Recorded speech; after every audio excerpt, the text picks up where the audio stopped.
গতকাল 25 জুলাই সকাল থেকে বিভিন্ন সোশ্যাল মিডিয়াতে ইউটিউবেতে একটি ভিডিও প্রচার করা হয়েছে খুবই নোংরা ধরনের, যেখানে স্ত্রী পুরুষ চরিত্র দেখা যাচ্ছে। তাদের মধ্যে যে পুরুষ চরিত্র তার সঙ্গে আমার নাম যুক্ত করার চেষ্টা হচ্ছে।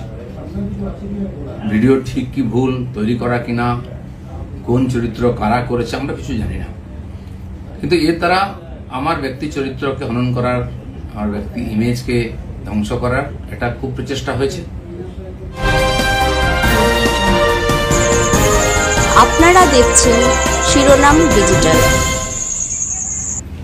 গতকাল 25 জুলাই সকাল থেকে বিভিন্ন সোশ্যাল মিডিয়াতে ইউটিউবেতে একটি ভিডিও প্রচার করা হয়েছে খুবই নোংরা ধরনের, যেখানে স্ত্রী পুরুষ চরিত্র দেখা যাচ্ছে।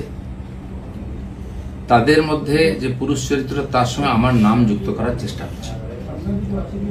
ভিডিও ঠিক কি ভুল তৈরি করা কিনা, কোন চরিত্র কারা করেছে আমরা কিছু জানি না, কিন্তু এর দ্বারা আমার ব্যক্তি চরিত্রকে হনন করার, আমার ব্যক্তি ইমেজকে ধ্বংস করার এটা খুব প্রচেষ্টা হয়েছে। একটি ষড়যন্ত্র চলছে অনেকদিন, সেই চক্র থেকে এটা করা হয়েছে। সেই জন্য আমার মনে হয়েছে যে এটার সত্য সামনে আসা উচিত এবং যারা এই চক্রান্ত করছে তাদেরকে আইনের সামনে আনা উচিত। আমি পুলিশের সাইবার ক্রাইমেতে সর্বোচ্চ অফিসেতে আমার তরফ থেকে কমপ্লেন করেছি যাতে এই তদন্ত করা হয় এবং যারা এই চক্রান্তে যুক্ত তাদেরকে এক্সপোজ করে আইনের সামনে আনে, আইনের দ্বারা সাজা দেওয়া হয়। আমি অপেক্ষা করছি পুলিশ কি করে। আর রাজনীতি এটা নতুন নয়, এ ধরনের চক্রান্ত চলতেই থাকে। অনেক বড় বড় নেতাদের, বড় বড় মানুষদের বিরুদ্ধে এই ধরনের চক্রান্ত হয়। এটা হচ্ছে শেষ অস্ত্র প্রয়োগ করে তাকে শেষ করে।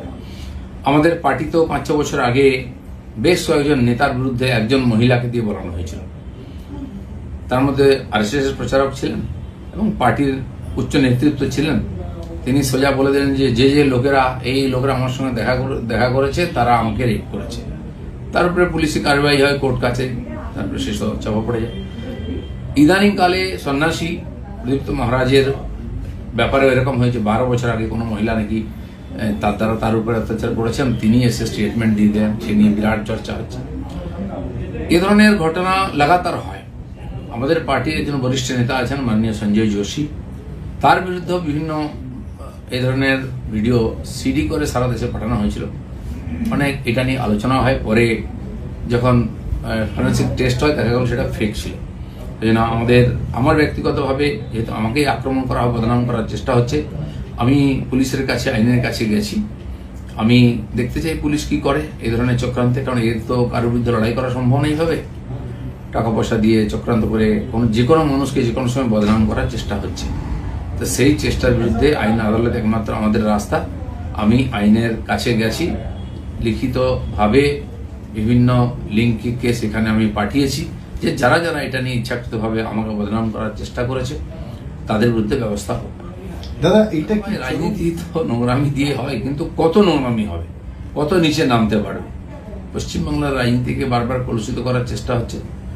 আমরা যারা সাধারণ কর্মী হিসেবে সাধারণ মানুষের সঙ্গে থাকি, আমিও 40-42 বছর ধরে সামাজিক জীবনে কাজ করছি। আর্থিকভাবে আমাকে কেউ বদনাম করতে পারেনি। অন্যান্য অনেকবার কমপ্লেন আনা হয়েছে, আমি তার জবাব দিয়েছি। এই লড়াইটাও আমার ব্যক্তিগত লড়াই, আমি পার্টিকে মধ্যে ইনভলভ করিনি। এই লড়াইটা আমি লড়ছি। আমি জানি না রাজনীতি কত নিচে নামবে, সেই জন্য এই চক্রান্তের যে রহস্য সেটা উদ্ঘাটিত হওয়া উচিত।